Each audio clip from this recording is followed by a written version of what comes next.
The new school will boast an internal area of over 2,600 square metres. It follows years of negotiation and consultation between all interested parties. Yes, we've been very fortunate to have been working from the onset of the design. Even during lockdown, we were very closely working with the Department of Education, the developers and the Minister.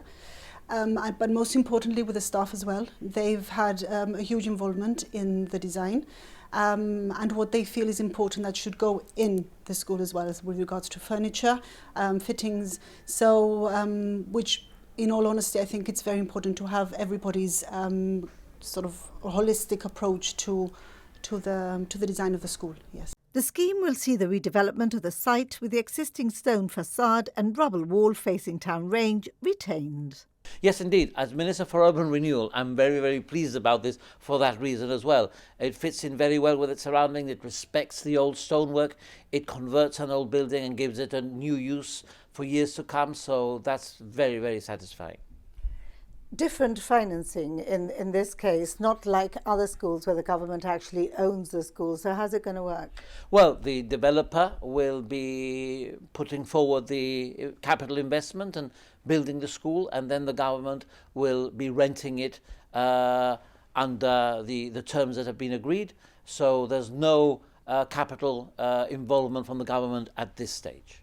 If there's one thing that will definitely differentiate the new school from the old, it's the space, with the aim being to provide a light, airy working environment. We've been quite we're quite restrained with regards to space at the moment. The catchment area is increasing and classes are getting larger and we're having more classes coming in every year. So it's lovely to see that we'll have an added nursery, 3 form entry throughout. We're obviously going to have a larger library, a much bigger playground. At the moment we're quite restricted with the playground.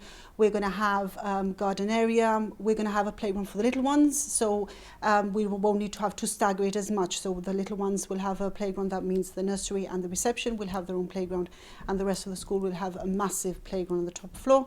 We've got a gym, music room as well, and also a much bigger lunch hall that would hopefully cater for warm lunches in the future. Every year group will have a large class for our special needs interventions, sensory room as well. So the SCN rooms will cater for fine motor skills, for groups that we might have, for external agencies that might come as well to visit the school. So we thought that was quite important to include and implement within our school design.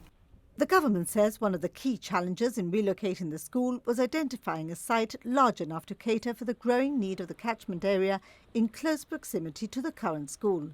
This school, according to the Minister, aims to cater for long-term requirements. Yes, it's going to cater for over 300 pupils. At the moment, I'm advised that we've got about 170, so it's almost and probably will be about twice as big, which means that we are able to expand. We may be able to absorb children from other catchment areas that we see that we have to realign them in order to keep the ratios correct.